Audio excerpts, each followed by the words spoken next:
gentlemen, welcome back to another very special, as always, episode of the Hyperconscious Podcast. We have a very special guest today. He is the founder and the CEO of STEELE Fitness with over 2,500 locations in the world. He is a pioneer in the fitness industry, and he is a world-class entrepreneur for sure. We are sitting down with the one and only Peter Taunton. What is happening, Peter?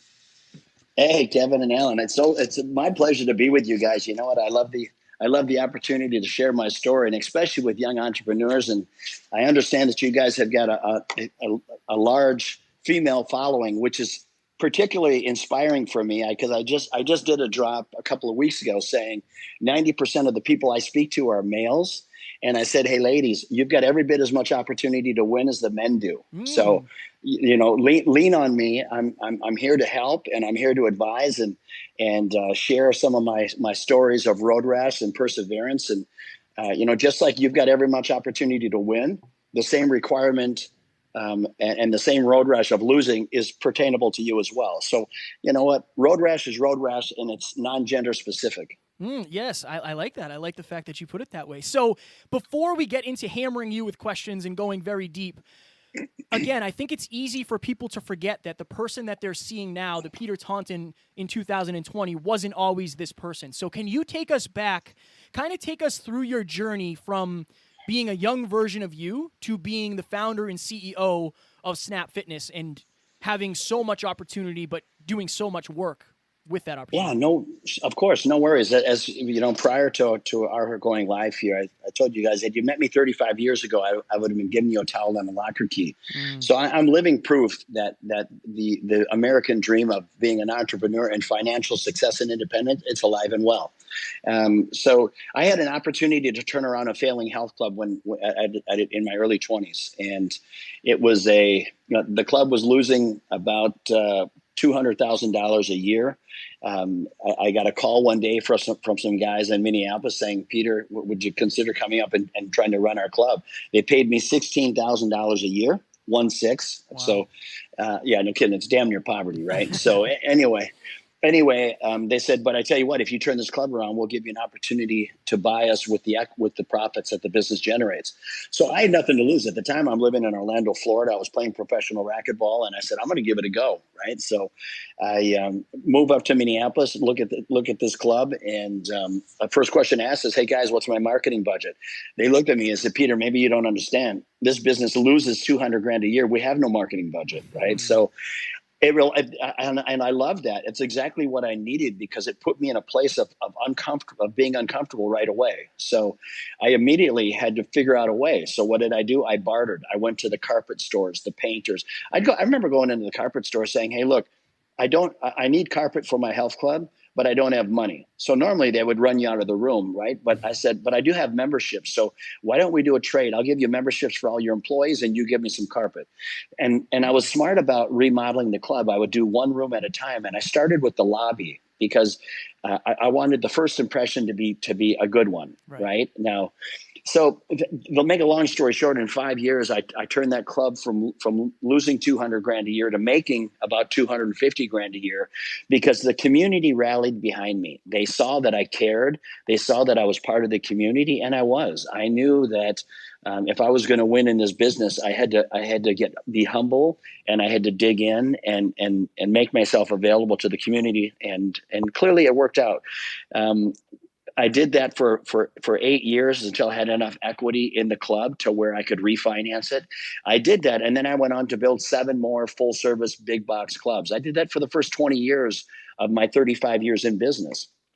I sold that business when I was probably, it was 15, 16 years ago. I sold it. I had $3 million in the bank, guys, and you know, it was not enough for me to retire on, but I felt really, really good about myself that I had come from nothing and was able to save $3 million. But it was in that time of selling that business before I was thinking of what does the next chapter look like in my life. And you know, I'm a Christian, guys, and I believe that everything happens for a reason. One of my employees who had been with me for a long time, very loyal, he said, Peter, I know you want to be out of the fitness space. That's why you sold all your clubs. But would you consider building one more? And I told him no, I told him no 5 or 6 times because I didn't want to get back into those trenches. And finally I said, okay, I'm going to do it. And I took that club. My clubs had indoor pools, climbing walls, childcare, racquetball courts, aerobic studios. These were big clubs. And I started asking myself, what if I do away with racquetball? What if I do away with childcare? And I started peeling all these things away. And when it was all done, I had this scaled back version of this gym that had lots of cardio. And a lot of diversity, right, within the cardio. I had strength equipment. If you wanted to come in and pump iron, that was your answer. And I had selectorized equipment where you just pull a pin and go, right? So the club, instead of it being 40 or 50,000 square feet, the clubs were anywhere from 3 to 5,000 square feet. I made them 24-hour access. You belong to one, you belong to them all. It was a fraction of the cost. So I went ahead and I built one. All right. I built one club. To my surprise, I'd sold enough membership, guys, in the first 90 days to cash flow the club for the year. I mean, I looked at myself in the mirror and I said, holy shit, bruh, I'll take 2 scoops of that, right? So I told my friend at the time, I'll build you another one, because it was a tenth of the cost. So the first one was in an urban market. I put one in a mid-sized market. I had the same result, right? 90 days, I'd sold enough memberships to cash flow for the year. So then I said, look, I'm going to build a third one. I put it in a little community of 3,500 people, right? 3,500. And I thought to myself, I'm going to build it in this club because I need to know how small can be. So I put it in this town, 3,500 people. Rent was $1,000 a month, and it included utilities. And I smashed it again. Now, it was at that point, guys, that I realized that I had a tiger by the tail. In fact, there's some quotes out there early on in my career talking about that. In fact, the founder of Starbucks said, hey, Peter, never let go of that tiger, right? So it was really cool stuff. So at the time, I knew I had something that was scalable. Then I took a step back. I knew that I wanted to franchise because I knew it was something that I could really ramp up. Now, did I know that I was going to have thousands of locations? Of course not, guys. But here's the answer. I knew that I was capable of it. So I never lacked confidence. And I probably got that from my racquetball days. And, I've been an athlete my entire life. And so that bred confidence and discipline and tenacity. So anyway, I built these clubs and it took off. The first year I did like 15 or 20 clubs. Second year I was up to 100. But literally in 4 years after I started the concept, I ramped up to a pace where one year I opened 377 new stores, new locations in 1 year. My goodness. Okay. Yeah. And then in 2010, you remember when the economy just crashed, it just tanked, right? Yep. I had no debt. I had nothing but cash in the bank, right? So when everyone else was ducking down in their potholes, I was literally standing up and taking opportunity, and that's a great lesson to be learned. Hey, you know what? I don't give a shit what anyone tells you. Over leverage is not your friend. Okay, I don't care what the interest rates are. You got to mind your P's and Q's, because if something turns and you're over levered, you're dead. And I made short work of many brands. And so today, yes, I have Snap Fitness, but I have other brands as well. And I'm proud to say that today I have, really, it's not 2,500 locations. I've got 6,000 locations across 3 brands in 28 countries. My goodness. Yeah, and I'm vertically integrated. I started my own payment process company. So I very quickly learned that, look, when you have this huge behemoth network of clubs and brands, all diversified. Now you've got diversification, which is important. You've got all kinds of different price ranges and products, and you've got millions of members. Why not clip coupons on the payment processing and all these other things? So I built a very, very big and lucrative business, and I've enjoyed the ride. So one thing that I read about you on your LinkedIn page, I think, is one of the things that you attribute your success and this whole journey to is passion. What is your definition of passion, and can you learn passion? Can passion be taught to somebody, or is that something internal that you have to have? Well, you know what? I think there's a difference between passion and hard work. Okay. I mean, passion is like being funny. It's hard to teach someone to be funny, right? You either are funny or not, right? So trust me, Alan has tried. I've heard it. Boom, boom, kiss. Yeah. So I always say, you know what, passion helps, and people feel your passion, just like hopefully you guys can feel the passion in my voice and the Absolutely. excitement. Right. So I love what I do, and this is how I live my life. Right. So when I'm talking to young entrepreneurs and senior entrepreneurs, I tell them, hey, look, it's the ingredients to success is a combination of number of things, and if you don't have these things, it's like a three-legged stool. If you don't have these three things, the stool's going to fall over. So Right. understand, getting in the business, you have to understand the level of commitment, and that's what shocks me more than anything when I'm consulting with young entrepreneurs. They say, hey, Peter, I want to, they'll say something like, Peter, I want to be rich. Or, and rich is a desire. Rich is not a business plan. Okay. Rich is a result of hard work, right? So it's a byproduct of having discipline. It's a byproduct of being, committed to your dream and being tenacious, no quit. You guys will hear me talk a lot on different podcasts and on my Instagram page. Quitting, you can't quit. And honestly, every entrepreneur I've ever spoke to that's experienced any kind of financial success, they all have that inherent quality that, look, you know what, they number one, they know how to evolve their brand, because things change and you have to be able to evolve with it so you can stay relevant with your audience and your customer base. And number one. Number two, discipline is everything, right? Just like in the gym, right? If you don't go in the gym and be intentional with what you're doing, forget about getting in shape or keeping any kind of lean muscle mass. And the same applies to work, right? So, the third part of it is just communication, right? You can't build an empire without getting people to fall in behind you. And I think that's an important lesson for me. I had the good fortune, and I talk about this all the time. I had the good fortune of standing on the shoulders. I may be the face of all my brands, but make no mistake about it. I stood on the shoulders of some amazing people that I would take to battle with me any day. And I just was doing some consulting this morning, and I said, look, the first hires that you make in a company are your most critical hires that you will ever make.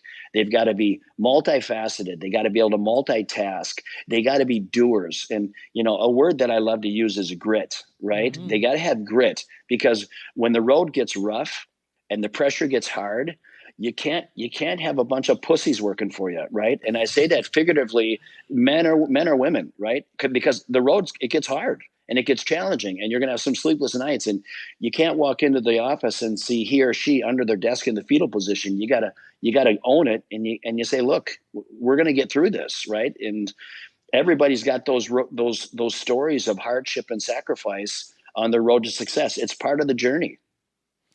So one of the things I wanted to ask you is what other character traits that you look for, and also you said that you had a lot of confidence. It's very clear that you did. Otherwise, you may or may not have. You probably wouldn't have shot quite as big or gotten quite as big if you weren't confident, especially when times got tough. So for me, I think that having a lot of confidence in my own ability to succeed long term is very, very high. But what I've realized is it needs to be balanced with discipline and humility. And For sure. so for you, can you talk a little bit about some of your big failures and when you really did have to sit with yourself and go, you know what, this is going to require all of me? You know what? If you don't mind, I'm going to bring you guys back to a time, and I love sharing stories. I'm the youngest of 7 kids. I have an identical twin. And when I was 8 years old, my dad said, Peter, you're going to sell popcorn. My dad had a grocery store in the small town I grew up in. And he said, Peter, you and your brother are going to sell popcorn. You're going to take turns, but you're going to sell popcorn in front of my grocery store. I said, oh, that sounds great. Now, keep in mind, I'm 8 years old. I can't find my ass with both hands, right? So I'm 8 years old. I'm selling popcorn. My dad walks by me one morning. He walks about 30 feet past me. He stops in his tracks. He pivots. He comes back to me. And he says, hey, son, how are sales?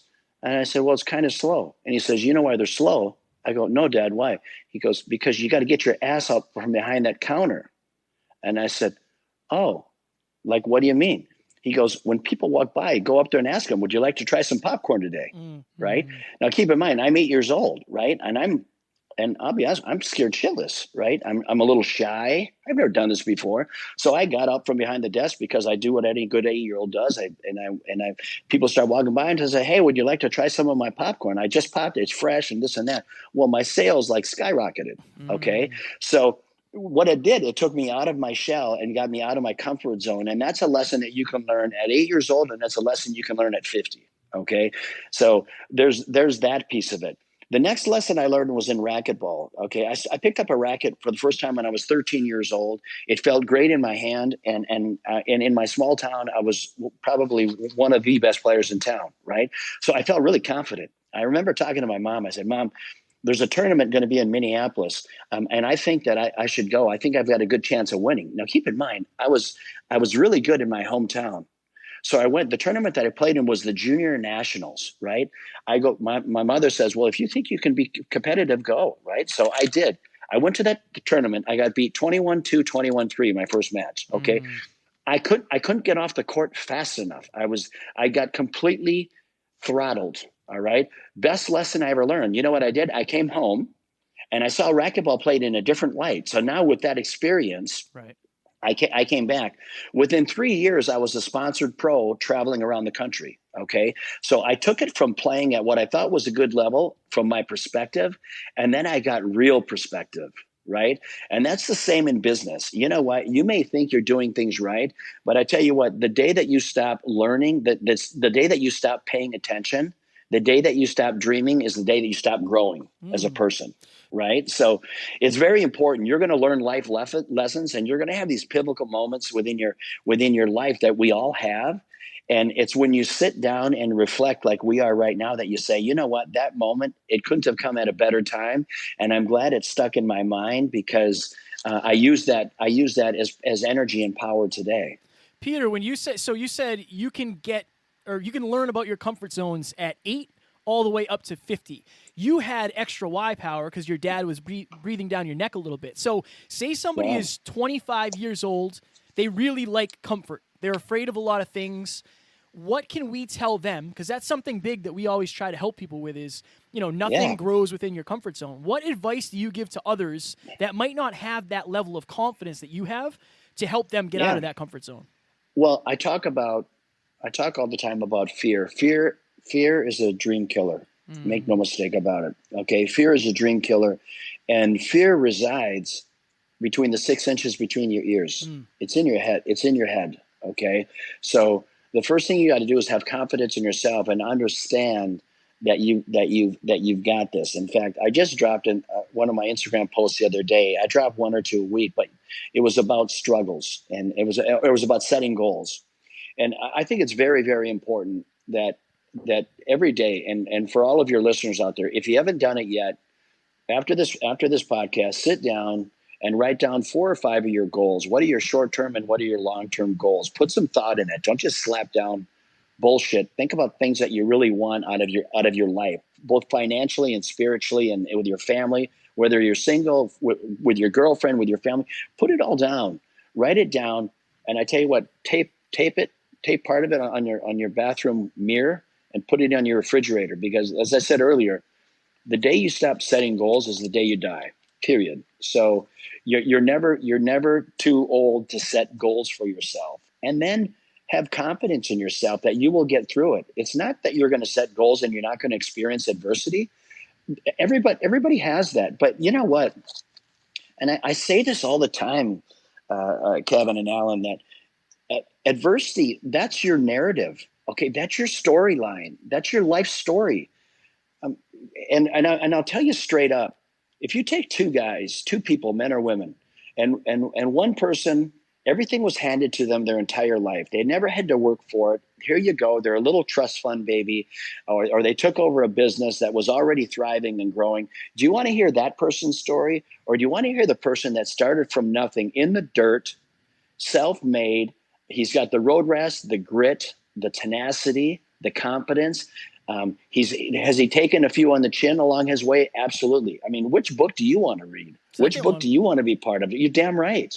You want the guy that can relate to it. You don't want the fake who's out there posing like he's accomplished something. It was handed to him. So, adversity, embrace it, love it, appreciate it, because life has adversity, and regardless of who you are or how much money you have, So it doesn't go away. One of the things I wanted to ask you, so Kevin and I last year in 2019 did 185 episodes. And I remember way back when one episode a week was a lot for us. Oh, yeah. So we've leveled up, and I know that you understand that process, going from I do. One club to 3 clubs to 10 clubs to the exponential growth of that. And it's interesting because what adversity, I asked my girlfriend recently, like, is growth possible without challenge? And she said no. Yeah. And I said, okay, well then why aren't more people seeking challenge when growth is, in my opinion, the most exciting part of life? And so one of the things I try to tell Kevin is one day we're going to look back on this and laugh, because we're hosting live events and it's a whole thing, Peter. And it's really taken a lot of us. It's required more of us than we could have anticipated. But one of the things that I wanted to ask you on this podcast was, these are going to be the glory days that Kevin and I look back on and go, oh my God, that was so awesome. Even though right now it's the struggle bus. Can you talk to that a little bit in terms of what your glory days have been? And obviously your future's still bright and you're looking forward to more adversity, but like some of your hardest times ended up your best times, right? Absolutely. I tell people all the time, don't be afraid of failure. And I always say, if you haven't failed, you're not trying hard enough. All right. And it's a true statement. If don't play it safe all the time. And just like when I talk about praying, when you pray big. Okay. Pray for your dream. When you're dreaming, dream big. And I did. And I remember sitting down with the founder of Cybex, which is an equipment manufacturer. At the time, I had about 150, 200 locations. And he said, so Peter, where do you see yourself 3-4 years from now? And I said, I'd like to get to a point where I can open a club a day. Right. And I tell you what, if he could have laughed if he could have laughed in my face without insulting me, he probably would have.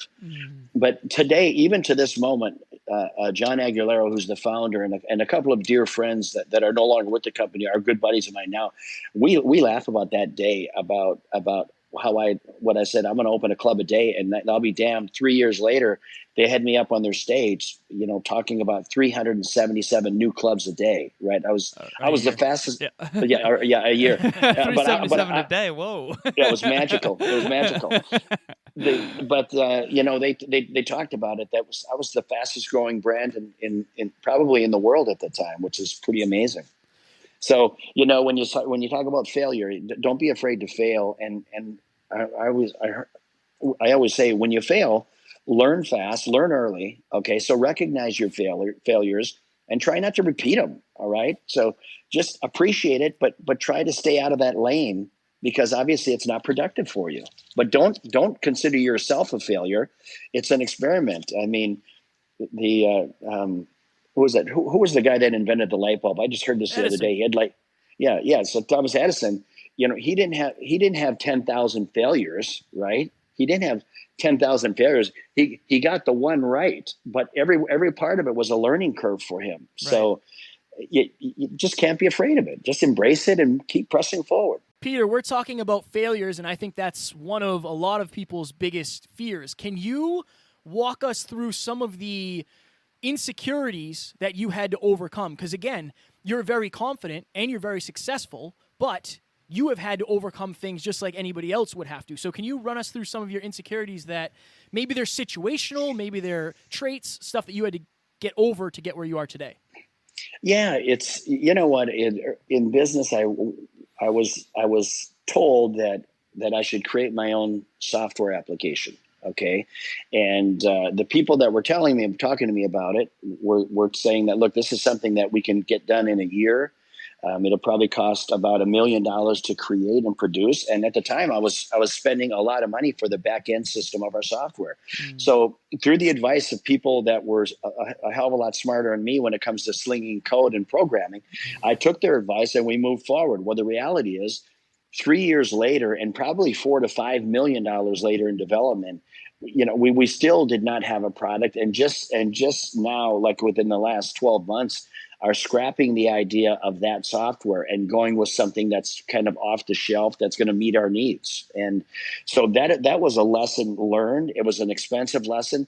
And what breaks my heart about that lesson is I thought that I was making the right decision. and I was making that decision on behalf of all of my franchisees, and I bet wrong. And when you bet wrong, it doesn't just affect you; it affects thousands of Right. franchisees. But you know what? You own your mistakes. You know what? You can't blame it on anyone else. When you're calling the shot, you own it. I don't point fingers. I own it. It's on me. And we're fixing it and going to something off the shelf. So it was an expensive lesson learned, but once again, I don't regret taking the shot, because it was suggested by a group of people in a room, and we thought it was the right thing to do. We knew that if it worked, we would make a lot of money with it, with the brand, and I learned early on that if you don't own it, you can't control it. So it would give us more control and a better product. Theoretically, it didn't end up that way, but we learned. So one of the questions that I wanted to ask you as well, because you're similar to me in terms of your level of confidence, failing forward, don't be afraid of failure, don't be afraid of adversity, actually crave it, all of that stuff. One of the things that has happened to me in the past is I've set such big goals that required so much of me, but the byproduct of those goals made something of me that I didn't like. Was there ever a time in your life where, because I truly believe that we are in a lot of ways a byproduct of the goals we set. So if you set a goal to do a fitness show, that's going to make of you a certain type of person with a certain level of discipline. Have you ever set a goal that made something of your character that you disliked? And if so, can we go into that a little bit? Yeah, you know what? We all have our insecurities, and I think sometimes I'm easy to be misunderstood, and I tell people all the time. That's why I try not to judge. Number one, just because the Bible talks about it. Who are any of us to judge? But people are quick to judge. But I always, until you walk in my shoes, and I've had this before with some of my girlfriends, especially the last one I had. I dated her for about a year, and she would say, you're too kind, or giving of my time to people. And I feel indebted. I feel indebted for the life that I've been given, and the opportunities that I've had in my life. I feel like it's my turn to give back. So I always say, don't mistake kindness for weakness. I give of my time, and there's nothing that brings me more joy than giving time and watching people win. As an employer, I'll tell you, there's nothing more rewarding than watching your employees buy their first new car, buy their first home, have their first child, or take nice trips. Those are all very, very rewarding. But I think sometimes when you have to make a tough call, and you're doing it on behalf of thousands of franchisees, or you're doing it on behalf of hundreds of employees, they're betting that you're going to make the right call every day, because it's going to affect their livelihood. I think sometimes people, they look at things a little bit too much in a fishbowl, and they don't quite understand that the decisions that I make not only are for the United States, it's for 28 other countries with different cultural challenges and differences. And it's hard for a lot of people to get their head around those types of decisions. And Right. and you know what, at the end of the day, somebody's got to take the shot. Okay. I mean, and you can't be the type of leader, in my opinion anyway, I always say one neck to choke, right? And if it's my neck, that's okay. But you've got, at some point in time, I don't have any problem sitting in a room and going around and asking someone's perspective. And I say, give it to me honestly, right? Hey, look, if you think that I'm wrong, tell me I'm wrong. Don't be an ass kisser. Tell me if I'm wrong. I don't profess to be 100% right all the time, but I will listen to the people around me. And then at the end of the day, somebody's going to make the call, and that's going to be me. So it's like some of my friends who are professional athletes today. It's the ninth inning, bases are loaded, you're on the mound, there's 2 outs, you're up by 1. And many of the pitchers that I know, they say, I want that ball, right? And I want that ball. I don't want anyone else in the ball, because I say, holy shit, brother, you must have been like, it must have been awfully tight, right? And he's like, no, man. Those are the moments that I dream about. Those are the moments that I dreamed about when I was 7 years old, playing catch in the backyard. I mean, the game is on his shoulders, and he's going to throw nothing but heat, and he's going to leave it all on the field. I admire that kind of courage, right? And whether it's on the field or in the boardroom, I admire that kind of courage. If a pitch gets away from you and they knock it out of the park, hey, look, it wasn't from lack of effort. Just like when you get the strikeout, look, that's your job, and that's what you're paid to do. So you just kind of gave us an inside glimpse into what you respect and admire about people. Say, for instance, what do you look for, not necessarily in a mentee, but how do you know, like, what are the characteristics of somebody that you look at and say, oh, that person is going to go far? Like, what do you see when you say that? You know what? I see it all the time, and I tell you what, this sounds a little crazy, but I remember I was on my boat one day back at my lake home, and there was this young guy, probably his mid-20s, who was running this marina, right? And every time I'd pull up, he's given directions. He wasn't the oldest employee there, but you could tell when somebody's got that little extra, where he's given direction, he's got foresight, he can see what's going on around him, he's moving things around, he's getting people to move, he's got the respect of people around him. And after about 6 months of watching him work, I pull him aside and I say, what's your name? He says, my name's Tyler, sir. So he's very respectful, which I love too. My name is Tyler, sir. And I said, Tyler, you know what? You're far too talented to be here. You're far too talented. And I said, look, I'm not here to steal you. I'm just telling you, don't underestimate your potential, because I'm telling you, some of your leadership qualities here at a young age, they're admirable, and don't sell yourself short. And I gave him my card, and I said, look, if you ever want to talk, or if this is something that is no longer fulfilling, give me a call and let me see what I can do.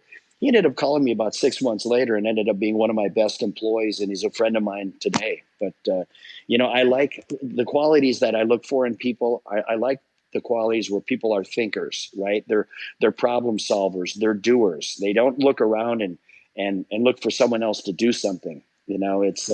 Those are great qualities. I love people with passion, because that's hard to teach.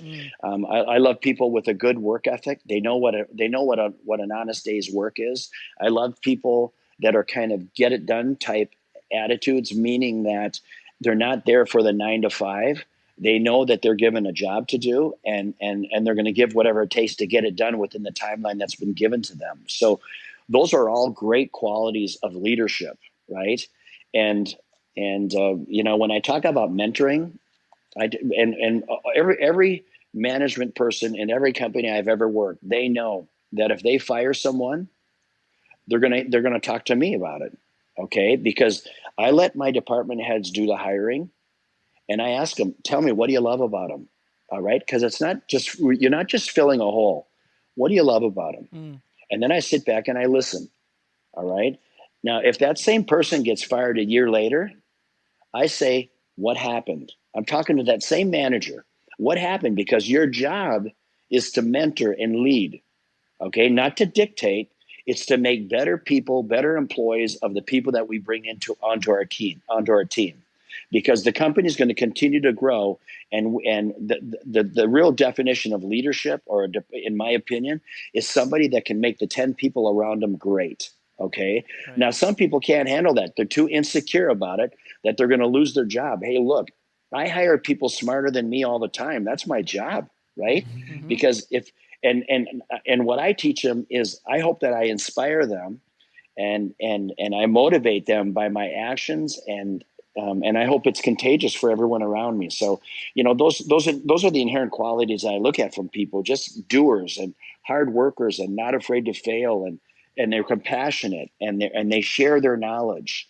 And when they make mistakes, they don't cower; they own it, and they brush themselves off, and they get back in the game. So I often tell my clients, my listeners, a lot of the people that I mentor, my mentees, that you're always on stage. Someone is watching. So just like that person in the marina, right? Like, look at the opportunity that was provided to that person, because you never know who's watching. And right. It's so important. And I always think to myself that way too. Like, I'm always on stage. Some of my best mentors have come because they've watched me work, or they've seen my leadership.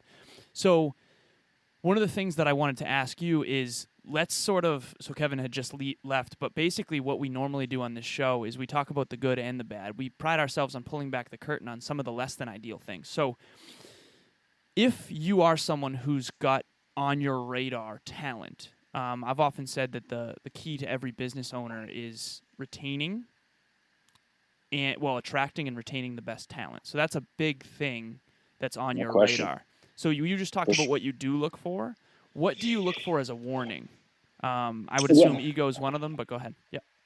Yeah, it's, you know what, it's, and I don't want to give millennials, such a hard time, but let's face it, that's a big part of the workforce today. Right. And what I'm absolutely shocked about with some millennials is just the entitled mentality that they have, meaning they came fresh out of college. They drank the Kool-Aid that they're going to make $70,000 to $100,000 a year their first year. Right. They're going to work 4 days a week in the office and 1 day from home, full benefits, 3 weeks paid vacation. Look, it's freaking la la land. Okay. And I tell them, hey, look, you may get there in time, but I want you to understand that starting here, we're taking a chance on you, and we're going to evaluate you over a period of time. And our job here is to make you great, because you applied for a position here because it's something that you desired. It's something that you thought would be inspiring for you and an opportunity. So it's my job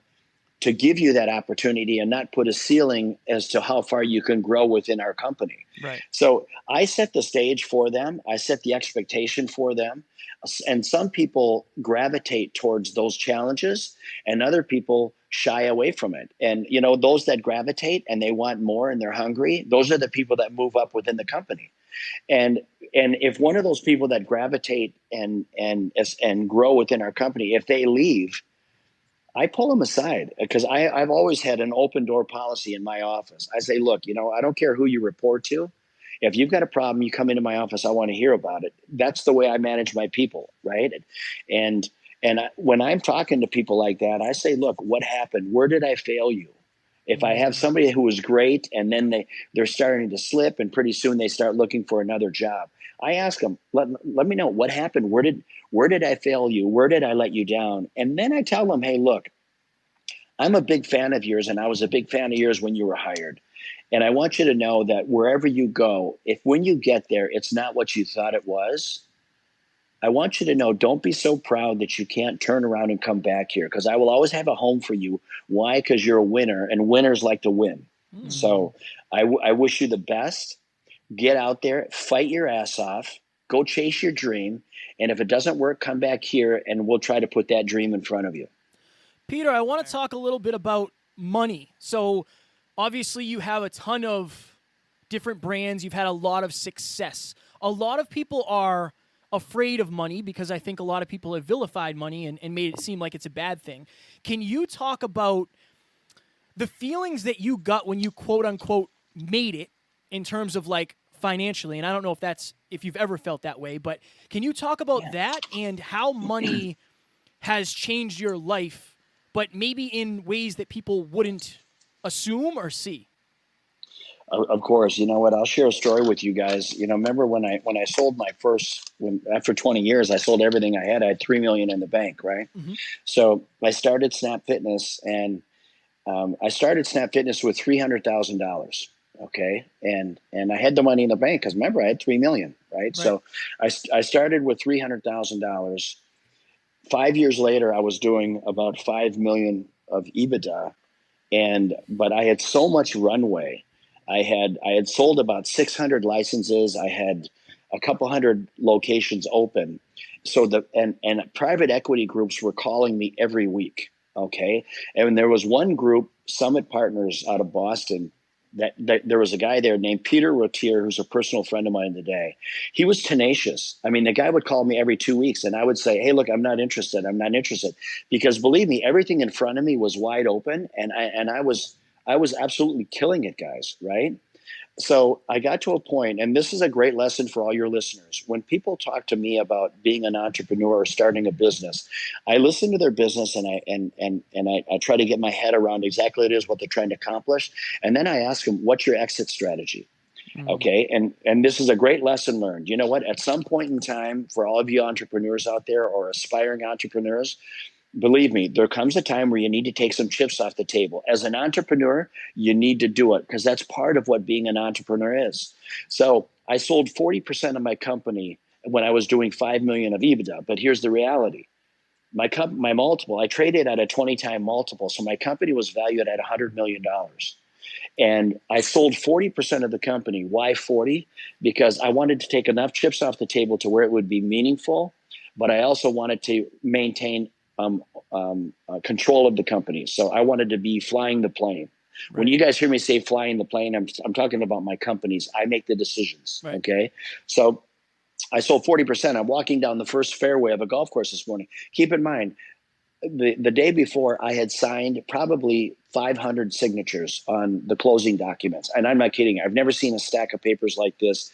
Literally, I started signing my name towards the end. It was a fucking scribble, you know? So, but at any rate, I'm walking down the first fairway and my phone rings. It's my attorney.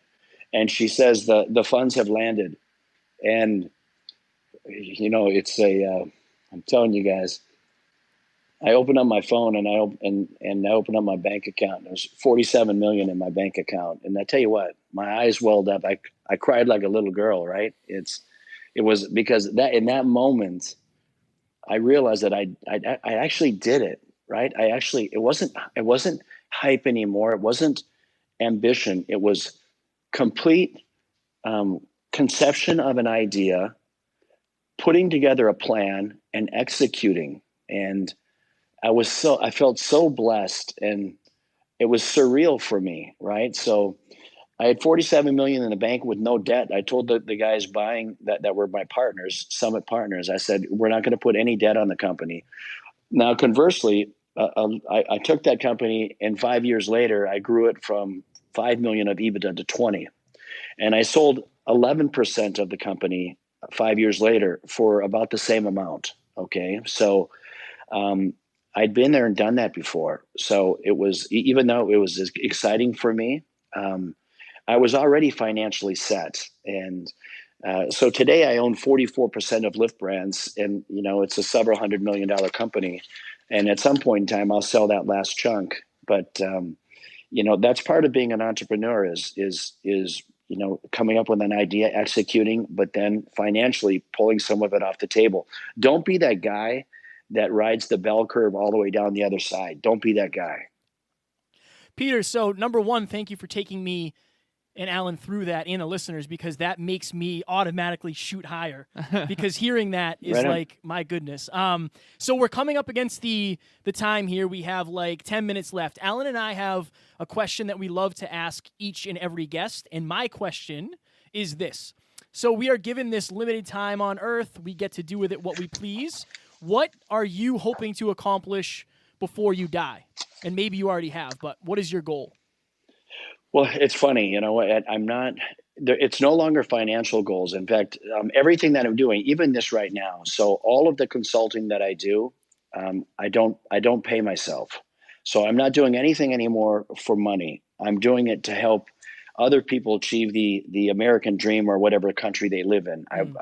To create financial independence. I charge $1,000 an hour for consulting. However, when I'm talking to young entrepreneurs and they don't have the money, I give them my time anyway because it's the right thing to do.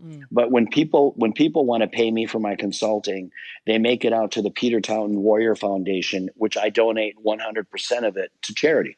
And the reason I do it to my charity is because I can control where it goes. And I'm a grassroots kind of guy. You know, I love getting right on the streets at ground level. I'm not big into giving to big organizations where they have 30% of administrative fat on it. So, so what do I want to do for the rest of my life? I want to give back. So I'm very philanthropic. I want to give of my time, which is very, very important. I like to believe, you know what, I'm a humble man. I'm very kind and I'm compassionate, probably more than anything. I'm a good guy. Right. And I attribute that to my parents. They, you know, my dad always said money doesn't make the man, and it's a true statement. Right. So, you know, And here's I always say all the time: if you ever walk into a restaurant and three guys are in a suit and one guy's in jeans and flip flops, he's the guy with the money. Make no mistake about it, right? So, and that's me. I'm a blue jean and t-shirt kind of guy, and you'd never know it. And so, what are some of the things I do today? One day a week, I get on my pedal bike. I bought a little trailer on Amazon.com, and I go.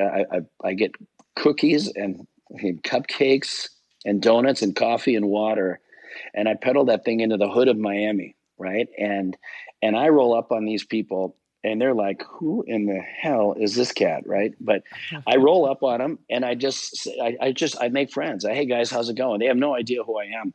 Some of my friends think I'm crazy, that I'm going to get rolled or killed one day. But you know what? I'm an athlete and I'm a cowboy, and I can handle myself. It'll be fine. But when I roll up with people, I don't do it with my phone out. I do it just to make friends. And I sit down with them. I say, "How did you get here? What happened?" And then I tell them, "Hey, look, I want you to know I'm pulling for you. I believe in you, and just don't give up." And I say a little prayer over them. And my prayer, I just say, "Hey, God, please bless." Let's just say this guy's name is Eric. I say, "Please bless Eric, and show him as much love and compassion and grace as you've shown me in my life, and help him find his way to you." So it's really easy, short and sweet. And then I say, "Hey, Eric, are we friends?" And every time they look at me and they say, "Yeah, man, we're friends." And I say, "You mind if I take a selfie of us?" So I take a selfie, and then I write on the selfie, "Say hi to my new friend, Eric." And now, why do I do that? Because I want to bring awareness of two things. Number one, the homeless and the mental health out there, it's real. Okay. There's a need out there for it. At the street level, there's a need for it. The second part of it is, look, writing checks are easy. Start giving of your time. Okay. Try one day a week, giving 2-3 hours of your time to something. That's where the rubber hits the road, and that's where. And I tell you what, the satisfaction I get from going out and doing that type of stuff, man, I'm telling you, I absolutely love it, and I'm ashamed I didn't do it more back when I was working. I have no excuse, I own it, but that's my destiny, is really giving back, trying to inspire entrepreneurs and helping them helping them chase their dream. That's my goal. Before Alan asks his question, I just want to set the intention now that I would love to ride a bike down to the streets of Miami and do that with you one day. I love giving back as well, and whatever it takes to get that done, I would love to do it with you. No, man. Well, you've got my private info. Just give me a call, man. It's a trip. I guarantee it. Right? It's a trip. I love it. We will definitely, next time we are in Miami, be hitting you up.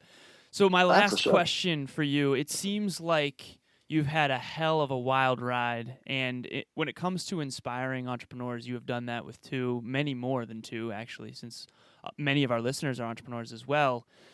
So thank you for that. But my question is a little different than Kevin's. So mine is, you've obviously grown, you've evolved, you've changed. I have a necklace around my neck with the North Star on it. And to me, a lot of people say it's about the journey, and yes, I agree, but the destination you choose in advance is what dictates the journey. We grow, we evolve, we change. You obviously have. But I'm curious about, for you, what has never changed? Well, you know what? I've been a compassionate kid. I fought for the underdog since I've been a small boy. And I can't tell you why or where that came from, but I always had empathy for, the short little fat kid that got picked on the playground. My college roommate was a little bit overweight, and he was overweight, and he had a big mouth, right? So that's an ingredient to get people a lot of upset. So I've probably been in more little barroom brawls, sticking up for the underdog, and my twin brother's the same way.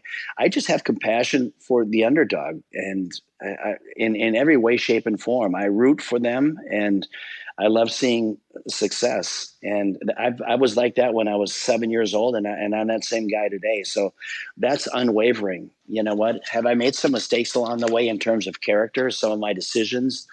Of course, but here's the reality. Life's not a dress rehearsal. You don't get a do-over. We're all flawed, and forgive yourself and forgive everyone around you, and just learn from it. I can't. I just get bewildered sometimes that people get so caught up in not letting go of their anger with friends or family or coworkers. Look, let it go, because it doesn't serve a purpose, and just press forward. And so that's kind of that's the rest of my life. I mean, obviously that, and I'm single, so I'm looking for people say, Peter, God, you got to love it. You're in your 50s, you're single, you're wealthy. My gosh, you must have one date every night. And that's not my jam either, right? I'm not that guy. I'm not a serial dater. So, I'm looking for a meaningful relationship, with somebody that I can share my life with and share these journeys and experiences with. So, those are my two things: giving back and finding the next Mrs. T is kind of in my arsenal right now, or in my front of my mind anyway. Well, we appreciate you sharing your experiences and your stories with us. You have survived the hyperconscious gauntlet. As promised, I want to make sure that you get time to plug, advertise, tell people about where they can find you, what you're up to, and how they and we can help you do that.